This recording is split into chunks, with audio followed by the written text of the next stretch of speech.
এই দুর্গাপূজার মধ্যেই আগামী ইলেকশনের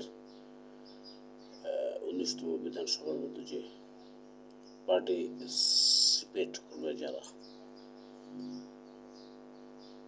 তাদেরকে সেগ্রিগেশন করে ফেলা এবং তাদের দিয়ে ওয়ার্কআউট করে ফেলানো। মনে রাখতে হবে যে 283টা সিট কম না। এখানে একটা কাজ করা যাবে না, দুর্গাপূজার মধ্যে যারা যারা ফিট থাকবে তাদেরকে একটু অ্যালার্ট থাকতে হবে যে এখানে ড্রাগস ব্যবসায়ী, মাগিবাস, কালো বাজারি সম্পূর্ণগুলো যতটুকু মানে সম্ভব, নেট অ্যান্ড ক্লিন সম্ভব রেখে সেগ্রিগেশনটা কমপ্লিট করতে হবে। আর দ্বিতীয় কথা হচ্ছে যে দুর্গাপূজার পরে কিন্তু আপনার জয় মা সরস্বতী, জয় মা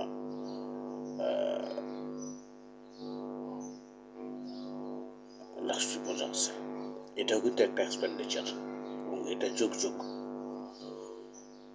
বাচ্চা কাচ্চাদের লেখাপড়া, তারপর হচ্ছে গান বাজনা, এগুলো হয় ওখান থেকেই, এটা হবে। সবচেয়ে বড় যে ব্যাপারটা হচ্ছে সেটা হচ্ছে যে নিজেদের মধ্যে নিজেদের মিল যদি ঠিক থাকে তাহলে সমস্যা না। আর একটা জিনিস হলো সেটা হলো পাকিস্তানের যে রুপি, সেটার প্রাইস হচ্ছে 2 টাকা 33 পয়সা, ভারতের তা হচ্ছে 1 টাকা 16 পয়সা। পাকিস্তানের তুলনায় ভারতের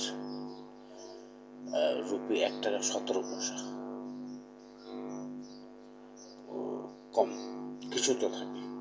তো সেই হিসেবে পাকিস্তানের যে বুঝলে শহর 27 এবং 33 স্টেট অনুযায়ী, তো পাকিস্তানের যে এক্সপোর্টগুলো হয়, পাকিস্তানকে বুঝে বলে সেই এক্সপোর্টগুলো আবার ইন্ডিয়ার জন্য প্রফিটেবল।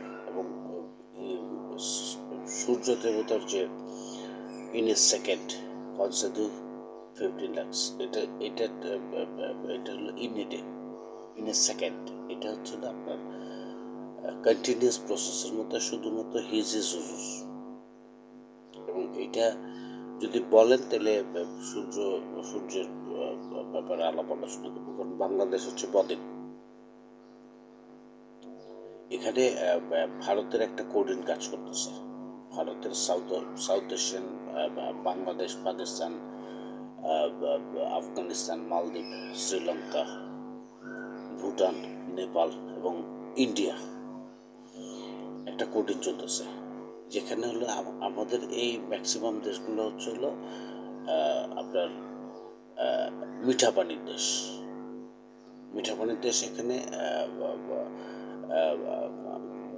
এখানে হচ্ছে হলো জাপান হচ্ছে হলো আপনার আগ্নেয়গিরির অগ্নুৎপাতের দেশ।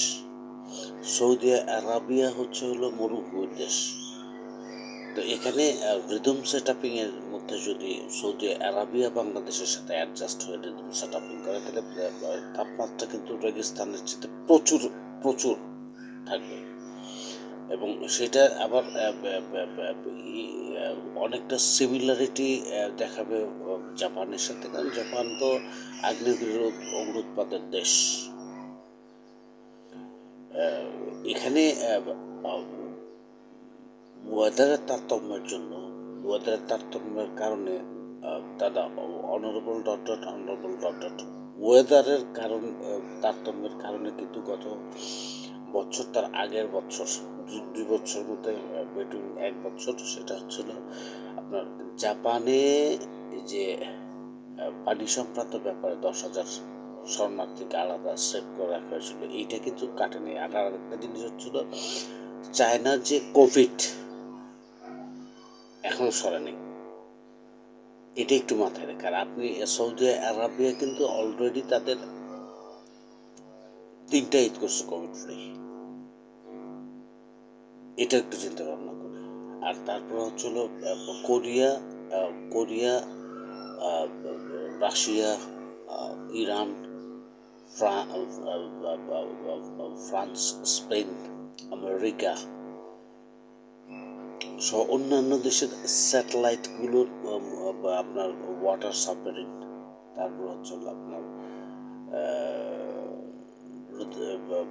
ল্যান্ডমাইন এবং যে আপনার রাডারের যদি কোনো কাজকর্ম থাকে এগুলো কমপ্লিট করা। সবচেয়ে খুশি হব দাদা আমাদের বাংলাদেশ সেনাবাহিনীকে যদি আপনি একটু অনার করেন।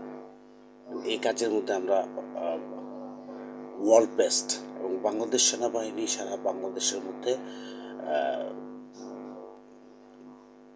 10টা শক্তিধর সেনাবাহিনীর মধ্যে একটা। আমরা কিন্তু না খাওয়া, আমরা কিন্তু সাথে চাইব ভারতকে।